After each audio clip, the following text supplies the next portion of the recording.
Bom, a lógica de atuação nossa, tá? Do Sistema S, ou mesmo as empresas em geral hoje, tá? Elas são empresas voltadas para o conhecimento e para o aprendizado no ambiente empresarial. Então, as empresas vivem se inovando e tudo para poder permanecer no mercado e apresentarem bons resultados. Bom, dentro disso, a base de tudo no caso, para oferecer, né, informações e tudo, que é o caso do Sebrae, nós dependemos muito do domínio pessoal, ou seja, do indivíduo, né? Então, as organizações que aprendem, elas aprendem através dos indivíduos. Então, cada um vem com o seu conhecimento pregresso, ele oferece esse conhecimento para a organização e vai aprendendo mais ainda na convivência com os demais colegas e na aquisição de novas competências. Tá? Então, a base de tudo é o indivíduo. Só que essa ideia, ela evolui, né? E dentro dessa evolução, nós passamos então a observar o que cada indivíduo traz de limitação dos modelos mentais que nós importamos da nossa infância, de outras organizações e de convivência com outras pessoas também. Então a gente traz algumas limitações que às vezes são pura fantasia. Então, dentro do ambiente empresarial, nós temos que buscar então substituir esses modelos mentais por novos modelos mentais, e isso é um processo que se faz em conjunto. Então, aqui já não é mais a questão do indivíduo. Ele até pode procurar transformar a sua visão, evoluir e tudo mais, mas também ele é um processo que, em conjunto, ele é mais eficiente. Bom, isso tudo, a partir do momento que os modelos mentais eles são compartilhados e tudo, nós chegamos a uma visão compartilhada. Tá? E o mais interessante é que essa visão ela é impessoal. Tá? Por quê? Nós temos o caso aí daquela lenda, o filme, né? Acabou virando um filme, Espartacus. As legiões romanas, então os ex-escravos eles lutavam contra as legiões romanas, né, para poder conquistar a sua liberdade, e foi uma luta desigual e tudo, até que chegou um momento que eles não conseguiriam mais vencer, eram muitos soldados romanos e tudo. E aí os romanos tinham muita prática para lidar com comunidades e tudo, eles tiveram a ideia de pegar somente o líder e pediu que eles apontassem o líder, quem era Espartacus, né? Justamente para acabar com ele e tudo, e eles acreditavam que tirando o líder, essa empreitada, né, de busca da liberdade, ela terminaria. Só que na hora ele se denunciou, mas só que todo mundo disse também que o nome era Espartacus. Tá? Qual foi a lógica ali? Não foi para defender o Espartacus. Tá? A lógica mesmo é que eles estavam defendendo uma ideologia, um desejo, né, que era de todos, na verdade. Tá? Então, dentro disso, dentro dessa ideia de lógica de atuação, o próximo passo é realmente que a aprendizagem ela se faça em grupo. Então, o compartilhamento e a atuação em grupo. Essa atuação em grupo, ela consegue, como nós vamos ver logo mais, trazer uma rapidez maior e um entendimento maior, mais profundo e mais amplo da problemática, né, ou do projeto que seja com que a gente estiver lidando. E isso culmina com o pensamento sistêmico, então. Porque a partir do momento que você usa uma metodologia ágil, você tem sob suas vistas, né, todo o projeto. Tá? Então, de uma vez só, você consegue abarcar todas as tarefas, todas as atividades ali que compõem o projeto, o nível de dificuldade e tudo mais, e aí então isso leva à facilitação do pensamento sistêmico. Bom, então nesse nível de informações, né, para ser transformadas em conhecimento e tudo, e para apresentar resultados, pelo menos 5 dimensões nós tratamos no método ágil, né?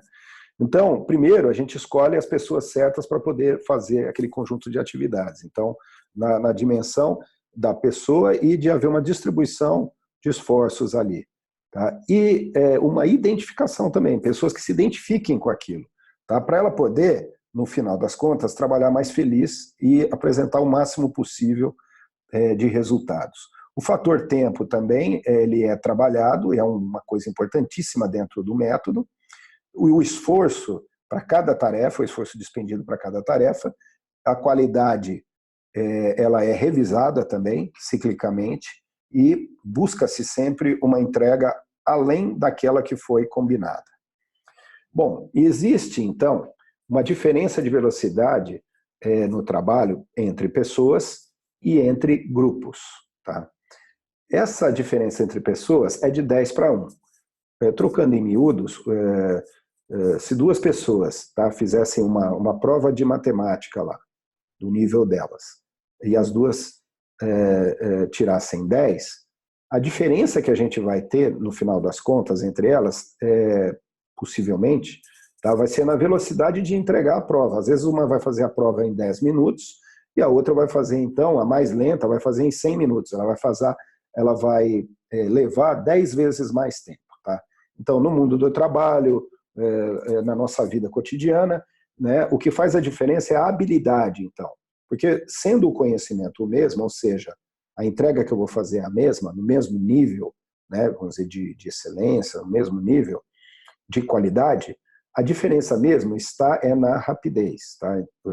Ou na habilidade, então, somada também muito à atitude, tá? da pessoa já pegar logo para fazer, entregar e tudo mais, porque às vezes a pessoa até tem habilidade, mas não tem muita vontade, ou então fica protelando aquilo ali. Tá?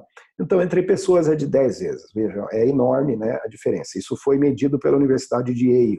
Só que a universidade foi além do indivíduo, ela foi também para os times, os grupos. Tá? Então, mas só que, então, é assustador, tá? Mas a diferença de velocidade entre times é de até 2.000 vezes. Então, algo que uma equipe fizer, às vezes, em uma semana, uma outra lá mais lenta, bem mais lenta, né? Ela levaria até 2.000 semanas. 2.000 semanas, tá? Para fazer. Ora, isso daqui leva a um pensar de cara, que é o seguinte: puxa vida, esse nosso time aqui, nós estamos em qual dos extremos, né? Outra coisa também, já que existiriam, vamos dizer, 2.000 posições, né?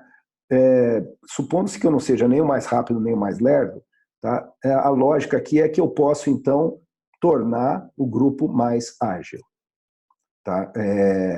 E sendo mais ágil, nós vamos fazer uma entrega, então, mais rápida. Bom, a oficina, então, ela vai se iniciar aqui propriamente dita. Tá? Nós demos uma fundamentação, tá? Que ela é muito importante para a gente entender como é que é esse quadro aí da rapidez e da lentidão. Bom, antes de as empresas, né, das organizações utilizarem os métodos ágeis, segundo esse relatório, que já está no 12º relatório anual, que ele pesquisa, então, o porquê que a empresa ou organização está adotando o método ágil. Tá? No último report aqui que aqui a gente teve acesso, nós notamos o seguinte: acima de 50%, 3 grandes motivos aqui. Então, se eu adquiro porque ele é ágil. Né? Normalmente, é lógico que isso viria aqui, tem uma certa lógica que ele venha aqui em primeiro lugar. 3 em cada 4 organizações, elas adotam buscando agilidade. 2/3, mais ou menos, porque ao ver o todo nós conseguimos priorizar, então, as tarefas e tudo e ordená-las. Né? E o terceiro item aqui, mais ou menos metade dessas organizações, é por causa da produtividade mesmo. É para produzir mais, né, num tempo menor. Ou seja, uma decorrência, inclusive, da agilidade, uma decorrência do primeiro. Os demais itens, eles estão abaixo dos 50%, nós não vamos, assim, focar neles nesse momento. Até porque vamos mostrar agora a tábua, né, a tabela, que mostra, então, depois de as organizações usarem os métodos ágeis, qual foi, então, o resultado da pesquisa. Tá? Então, depois de usarem, nós vemos aqui que, ao invés de 3 itens, nós temos 6 itens acima de 50%, o que é um ótimo sinal, porque, então, já descobriram mais utilidades, mais qualidades. Né? Sendo que tem uma surpresa aqui, a agilização ela caiu para 4º lugar. Tá? Em primeiro lugar, veio a capacidade, então, de verificar o todo e, então, dar a devida prioridade para essas tarefas. Outra coisa tem a ver com isso também, que é conseguir ver tudo ao mesmo tempo, né? O terceiro item aqui é integrar negócios, conseguir fazer uma transversalidade, né, entre atividades, entre disciplinas, tá? E mesmo entre equipes e tudo, para poder enxergar melhor e trazer isso para dentro do projeto. E quarto lugar, então, agilidade. A produção vem logo em seguida, né, uma decorrência desta. E uma grande surpresa é que o item motivar. Esse item motivar, ele não tem tanto a ver, né, com a família desses outros itens aqui, que é uma coisa mais de produtividade, né, ou mesmo de planejamento. O motivar é uma coisa de pessoas, é uma coisa social, tá? E vejam bem, 61%, tá? Então, aqui, na minha modesta opinião, tá, é que está talvez o grande fator de sucesso, que alguns nem conseguem enxergar, então eles focam mais nesses itens aqui, ou mesmo em outros, né? Mas aqui é que está o grande segredo. Como envolver e conseguir que as pessoas deem o melhor de si, o máximo da sua inteligência, o máximo do seu empenho, né, dentro de um projeto. Tá? Aqui realmente está a chave de tudo. Bom, o método ágil, né, um dos métodos ágeis, nós vamos mostrar aqui o Scrum, escreve Scrum, com M no final, é um método de planejamento, então, de gestão, mas é também de monitoramento daquilo que você planejou. Então, ele planejar e monitorar. Tá? E ele é muito baseado, né, principalmente na transparência, porque fica tudo muito visual, usa-se cartões, e esses cartões depois vão para a parede, e eles vão ficar expostos ali dentro do nosso ambiente de trabalho, nós vamos ver quem é que está trabalhando, em que nível está trabalhando, tá? E se ele está atrasado ou não. Então, e ele é um método também, além de agilizar, que ele permite o replanejamento. Então, de tempos em tempos, tá? É o que a gente chama de sprints. Essas sprints, então, vencido uma sprint, nós podemos replanejar desde que a gente respeite, então, a questão do objeto, tá, do nosso projeto, aquilo que nós vamos entregar mesmo, a nossa entrega. Bom, como é que funciona, então, esse método? Bom, ele é baseado principalmente em reuniões de trabalho e no trabalho fora da reunião. Tá? No início, tem 2 reuniões que são para planejar e cada uma dura 1 hora. Uma é para o que nós vamos fazer e a outra como é que nós vamos fazer. Então, aqui nós damos um refinamento especial e a gente gera um conjunto de tarefas, divide em blocos e dentro desses blocos aí a gente ainda faz uma reunião para refinar ainda mais. Porque às vezes tem tarefas que são muito pesadas e a gente precisa dividir ou entre pessoas ou entre sprints, entre etapas. Tá? Bom, outra coisa que marca muito o Scrum é uma reunião diária de 15 minutos, tá? No início do dia. Então, a equipe, o Dev Team, time de desenvolvimento, tá? O Dev Team, ele se reúne, tem um coordenador, sempre. Esse coordenador, ele se mantém até o final do projeto, normalmente, tá? Um Scrum Manager, né? Então, ele é o coordenador e cada um dos integrantes, ele fala o que eu fiz ontem, né? O que eu planejo fazer hoje e onde é que eu estou tendo impedimento. Tá? Só essas 3 coisas, cada um faz isso. E se tiver que tomar uma providência, por exemplo, estou tendo impedimento nisso, um outro pode se oferecer para ajudar e tudo, para poder, no caso, se for possível, tirar esse impedimento. Quando termina um período, vamos supor que a gente trabalhe dividindo em meses. Né? Terminou um mês, nós temos uma revisão desse trabalho, e não terminado, o terminado e o não terminado na sprint. Tá? Então, terminou, eu vou verificar se ficou algum cartão para trás, alguma tarefa para trás, e aí a gente vai ter que empurrar para a próxima, o que não vai dar para fazer no final do projeto, porque acabou, né, o tempo. Existe também uma reunião aqui de 45 minutos, então ela é mais fora do padrão, né, nem de 60 nem de 15, para uma reflexão sobre a sprint terminada para lições aprendidas, né? O que foi bem e o que não foi tão bem, o que precisa ser melhorado. Tá? Então, essas são as reuniões, os tipos de reuniões. A gente usa para projetos de 3 a 7 participantes. Em algumas ocasiões, a gente pode ir até 9, tá? Tem gente que gosta de trabalhar até 9. E no caso da empresa que pegou fogo lá, ela trabalhou com 50. Só que ela tinha um time básico para fazer uma reunião de um comitê central, ela se organizou desse jeito, e com 4 pessoas apenas, e aí essas 4 iam cada um para o seu departamento, faziam uma outra reunião com as subdivisões ali rápidas, tá? Para poderem fazer essa revisão de como estava indo diariamente o Daily Scrum.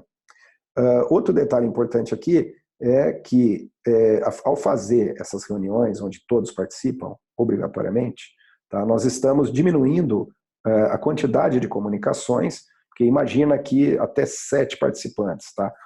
Cada linha dessa daqui é uma comunicação. Se eu fosse falar com cada um aqui, olha quantas pessoas, né, e ainda tem a possibilidade de não conseguir falar com algum, esquecer, e tem a possibilidade também de repente, um não entender bem e tudo mais. Alguma coisa e passar por isso mesmo e às vezes cometer um erro logo de um dia para o outro. No momento que a gente está em time e alguém tira uma dúvida, todo mundo ali já, opa, essa dúvida poderia ser minha. Então eu presto atenção ali. Tá?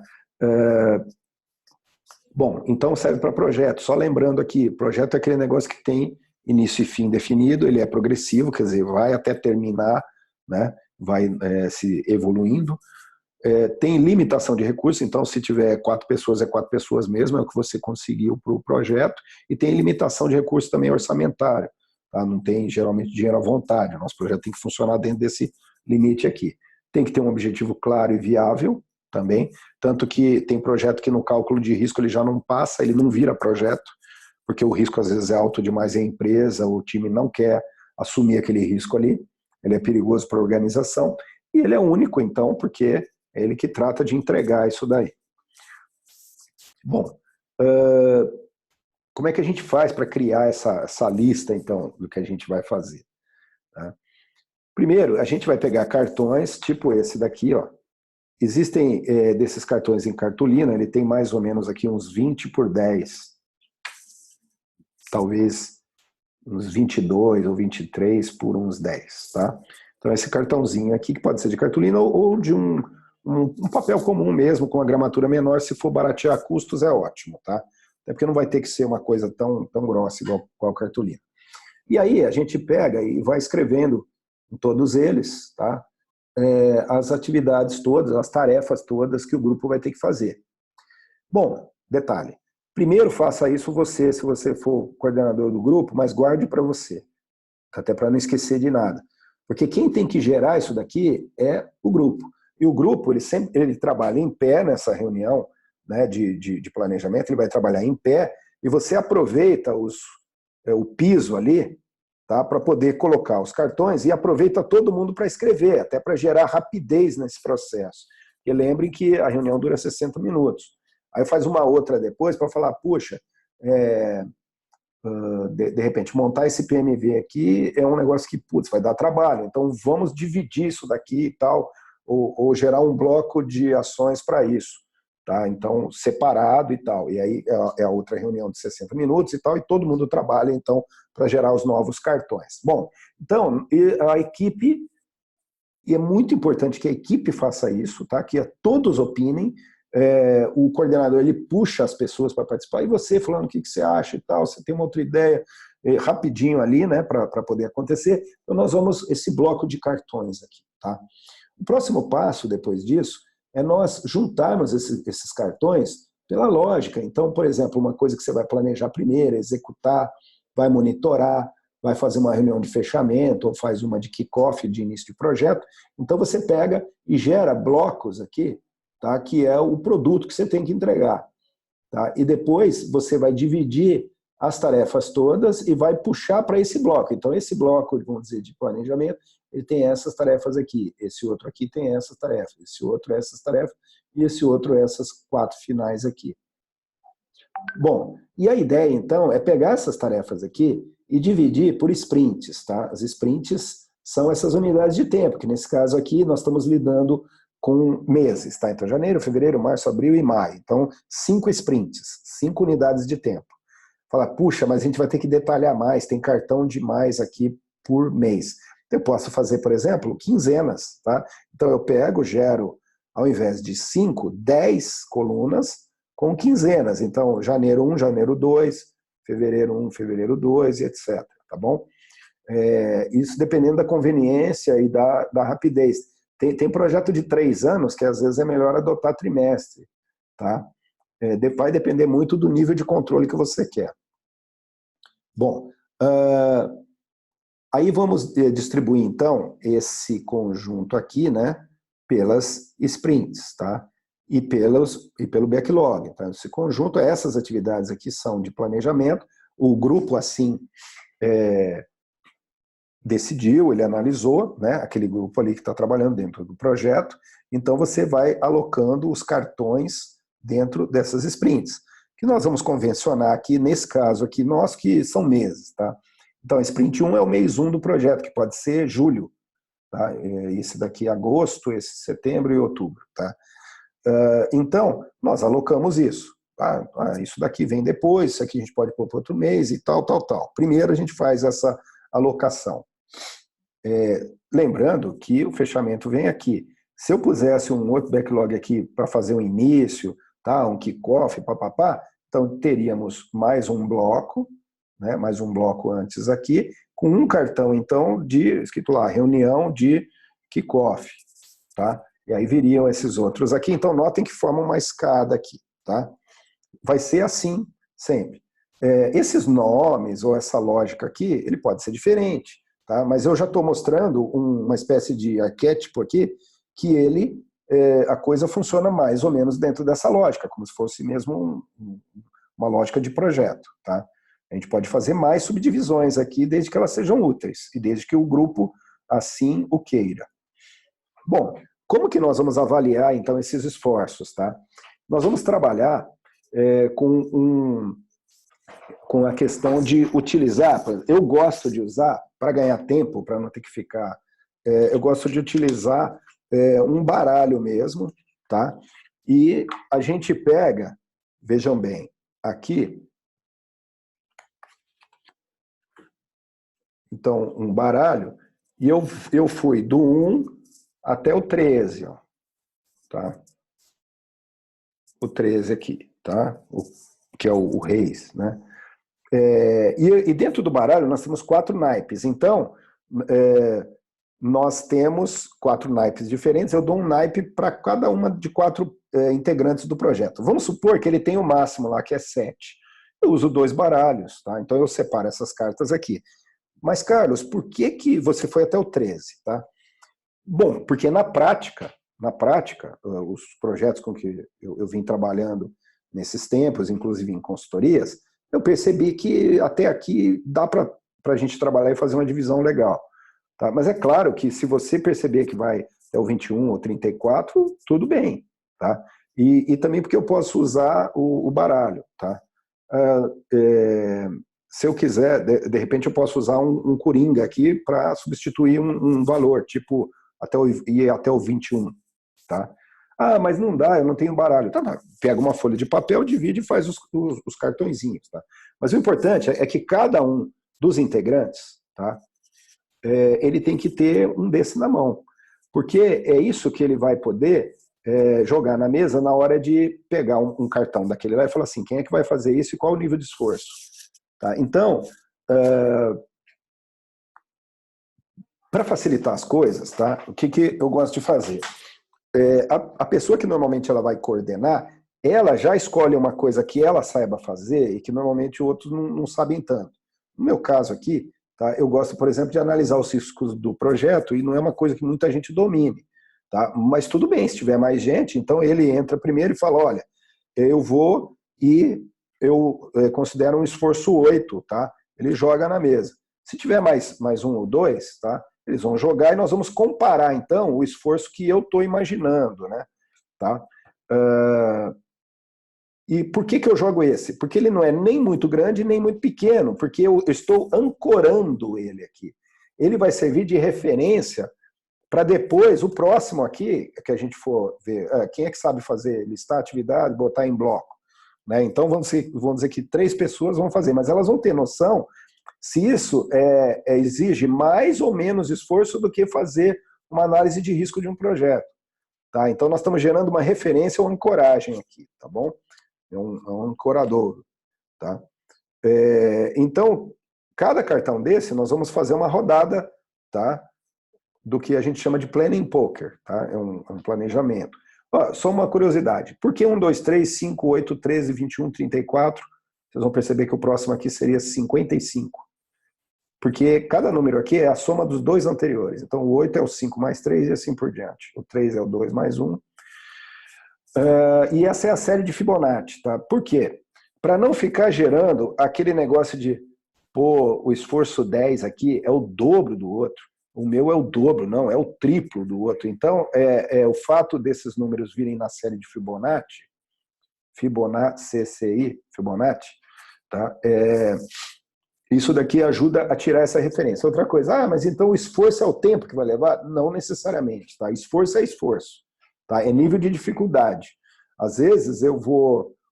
Então é algo muito mais do que tempo, tá? Ele pode exigir realmente uma dedicação maior e tudo em uma determinada situação que não é necessariamente o tempo, tá? Na falta de entendimento disso, tudo bem que eu considero o tempo, tá? Mas não esforço é esforço, tá? Então eu gero a âncora e vou pegando um por um aqui para fazer esse estudo. No final, nós vamos obter esse negócio. Tá? Então, cada cartão vai ter o nível de dificuldade, como vocês podem ver. Só que eu vou ter também, tá, um equilíbrio aqui, eu vou ter o nome das pessoas, tá? Os pais e as mães dessas crianças aqui. Tá? Aqui faltaram 2, mas tem mais 2 aqui. Tá?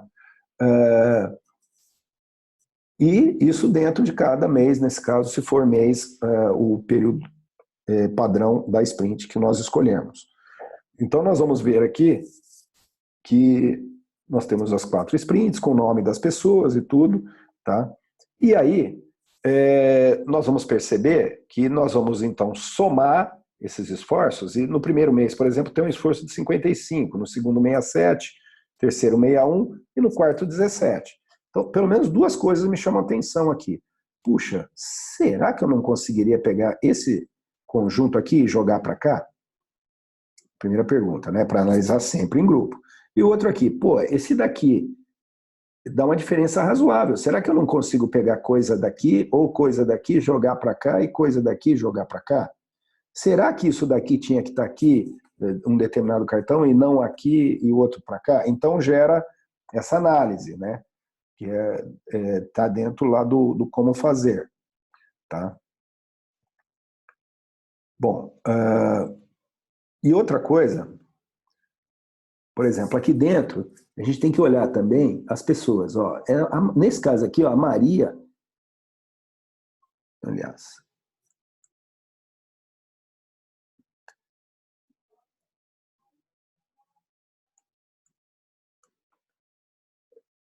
a Maria, por exemplo, ela tem 3 cartões, o Simão aqui, essa é uma parte mais técnica que o Simão e o Heitor vão fazer, o Carlos vai estar ajudando nessa reunião. Então vamos ver, não, esses 3 da Maria dá 16 e 3, então a gente dá uma olhada geral, tá? Para ver. Tá? Esse daqui ainda está sem nome, vamos ter que botar, tá?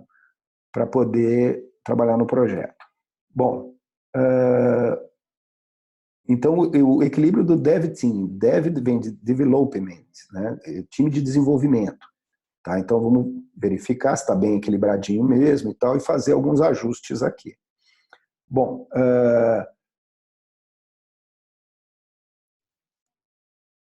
vamos ver os donos das tarefas, tá?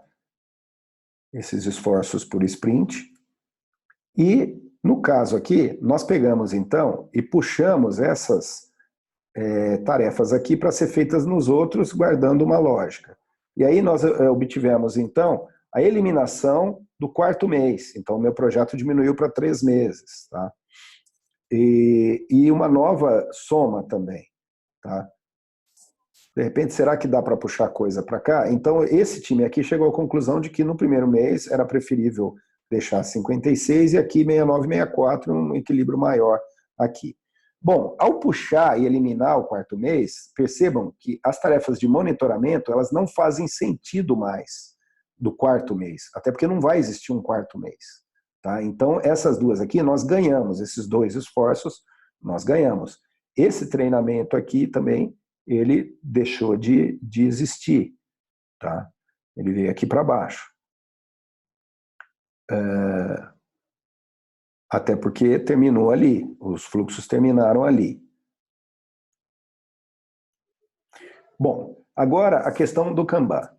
Logo que eu terminei isso está sendo feito no chão, tá? Lembrando desse detalhe. Por que no chão? Porque as pessoas precisam ter uma mesma distância, o grupo, e o grupo se perceber dentro de uma mesma hierarquia ali dentro.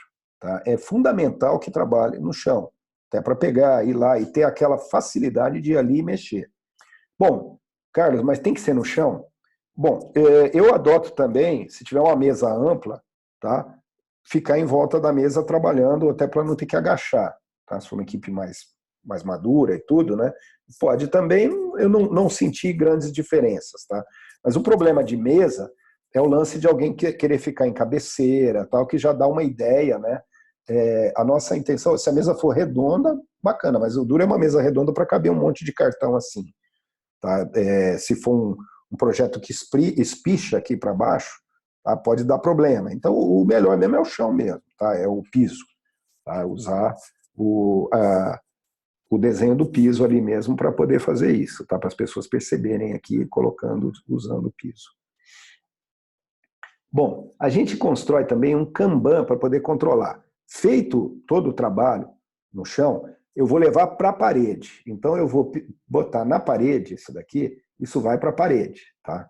Então, a gente vai pegar uma fitinha daquela crepe, botar atrás de cada cartão, o grupo todo trabalha junto, então a gente trabalha primeiro com o primeiro sprint, leva para lá e põe, para não trocar as bolas aqui, não tirar coisa do lugar. Então, depois o grupo todo, igual os médicos lá, os paramédicos com o pessoal da maca, 1, 2, 3 e pá, leva, né? Então vira a pessoa, carrega e tal. Tá? Então primeiro uma, depois outra, e então na parede vai ficar desse jeito aqui. Tá? Aí a gente faz um Kanban. Tá? O Kanban é uma outra ferramenta que a gente vai pôr do lado aqui, então. Tá? E a gente vai transpor, então, tá? O primeiro sprint, que é o primeiro mês, para o Kanban nessa posição a fazer. Então, todos aqueles cartões, eles vêm para cá na posição a fazer. Bom, então, e aí a gente inicia, né, o trabalho, o primeiro sprint. Então, passamos do planejamento, agora nós já estamos na execução. Já estamos no primeiro mês. Então, as pessoas, os donos, a Maria vai vir aqui arrastar isso aqui, eu já vou fazer agora. No outro dia, ela vem arrastar outro. Tá? Ou então, no terceiro, às vezes ela não vai arrastar nenhum porque ainda está fazendo. E ela vai dando essa posição no Daily Scrum, que são as reuniões diárias. Ela fala, ó, aquela tarefa eu estou fazendo ainda, porque ela é pesada, né? Mas eu vou terminar. Então, hoje eu vou fazer tal coisa. Tá? Então, vai trabalhando aqui no fazendo. À medida que vai fazendo, então a Maria ela vai arrastar para cá. O Carlos também, o Heitor, tá? E o Simão. Eles vão arrastando aqui para a gente poder ver num quadro. Bom, primeira pergunta. Carlos, não dá para usar o Trello para fazer isso e acabar isso tudo? Não. Tá? Eu já fiz, já testei várias vezes, tá? Usando outras ferramentas também, não deu o mesmo resultado. Tá? Porque o importante é ficar na parede. Mas, Carlos, e se a gente tiver um monitor bem grande e colocar lá? Pô, aí muda tudo. Tá? Aí muda tudo. Eu vou lá, ele é touchscreen, eu vou lá, arrasto meu cartão. Pô, aí tudo bem se eu tenho uma tecnologia dessa, tá? Mas as empresas de TI, tá, elas botam em quadros na parede, e às vezes usam alfinetes e tudo para botar lá. São empresas de TI. Tá? O pessoal que usa demais tecnologia mesmo, né? Bom, aí, então a gente vai fazendo essa movimentação. E se tiver algum cartão impedido, ele vai ficar parado aqui então. Tá? E pode ser que ele fique impedido aqui até a gente chegar e transpor a segunda sprint para cá, e os outros já estão todos prontos, mas tem um cartão que ficou para trás. Então ele passa a integrar a próxima sprint. Ele ficou para o segundo mês. Ele pode ficar aqui, acontece muito. Tá? Então, o que vai acontecer? A gente vai pegar o segundo mês aqui, transpor aqui para o Kanban, a fazer. E ele vai arrastando os cartões e tudo até jogar isso tudo para cá, dessa maneira aqui de cima. Ó. Então, terminou, ele veio para cá, então o segundo mês vai entrar aqui do lado. Nós vamos juntando tudo lá no pronto. Tá? Vai estacionar aqui. A hora que aí eu pego e puxo o terceiro mês para cá. Né? E vou trabalhar no terceiro mês arrastando os cartões aqui até chegarem aqui. Tá? Sendo que eu vou obter no final, então, as 3 sprints inteiras aqui, com todos os cartões estacionados, então, no pronto. Mais ou menos desse jeito, tá? Isso foi um feito mesmo de verdade, né? Onde a gente adotou cada sprint de uma cor e tudo. Pessoal mais caprichoso, mas não tão caprichoso assim para fazer essas linhas aqui, né? Bom, como é que a coisa funciona então? É bem simples, ó. Fez a reunião inicial e tudo, botou os cartões, eles vão para a parede e então a gente faz o primeiro giro aqui, tá? O primeiro sprint, tá? Chega no final, fez tudo, beleza, parte para o segundo, nesse caso, mês. Podia ser uma segunda quinzena, se o sprint for quinzena, ou se for trimestre, é trimestre, a sprint. Girou, tá? Vai girando e fazendo as sprints. E sempre perguntando, nós chegamos no final, missão cumprida? Não. E se sim, entrega o produto e tudo bem, tá? Essa é a lógica. Bom, existe uma coisa chamada burn down chart, que é o acompanhamento gráfico, tá? Nesse caso aqui, por exemplo, tá, a gente pega um que tivesse 200 esforços para 4 períodos, tá? 4 meses. A média aqui vai dar 50 esforços, então, ó, eu diminuo o acumulado de 200, ao terminar a primeira sprint aqui, ó, ele vai cair para 50, ele cai 50 esforços. Cai pela metade, ele vai chegar nos 100 esforços acumulados no meio do projeto, e no final do projeto, ao chegar na quarta sprint, ele vai zerar, então. Tá? Essa é a lógica. Só que, na realidade, de 200, no final do primeiro, ele caiu para 160 e não para 150. Então, note, ó, 160 aqui e não 150. Então, a hora que a gente vai traçando o real aqui, a gente vai percebendo que esse projeto aqui, ele trabalhou atrasado, ou seja, ele está acima dessa linha todinho. Se eu tivesse caído, por exemplo, de 200 e eu tivesse conseguido fazer 100 esforços logo no primeiro, tá? Então, no primeiro aqui, eu teria um ponto que estaria aqui embaixo e eu teria uma linha aqui embaixo, então. Então, quando a linha é para baixo do pontilhado, é porque o projeto está adiantado. Quando ela fica para cima do pontilhado, é porque o projeto está atrasado. Então, todo mundo está olhando na parede ali e percebendo, então, que o projeto está atrasado. Então, perceba que socialmente o grupo, quem passar por ali, né, ele vai perceber, então, que tem um projeto e que aquele projeto está atrasado. Tá? E eu, que sou participante do projeto, não vou querer que isso aconteça. Então, existe toda uma questão social aí de relacionamento. Só relembrando, então, as reuniões, né, no início nós fazemos o planejamento, são 2 reuniões de 60 minutos, uma o que eu vou fazer, listo lá minhas tarefas todas e como que eu vou fazer. Então, às vezes eu vou gerar novos cartões, tá? Cartões que são grandinhos assim, para a gente poder escrever grande para todo mundo poder ler. Post-it desse tamanho não funciona, tá? Mas está em cima da mesa. Cara, não adianta, a pessoa está em pé ali, ela está olhando, às vezes ela não está enxergando nada. Tá? Então vamos usar o grande mesmo, porque isso é o que dá resultado. As reuniões são diárias, então, de 15 minutos. Temos uma retrospectiva ao fim da cada sprint, tá? Para ver o que deu certo, o que não deu, para a gente ir melhorando o jeito de trabalhar em conjunto. Tá? Tem uma retrospectiva, tá? Com as lições aprendidas. Temos também uma reunião de refinamento, que geralmente é mais no início, ou mesmo no meio do projeto, alguma coisa que a gente vai refinar ali, redividir tarefas e tudo, tá? Aperfeiçoar o projeto.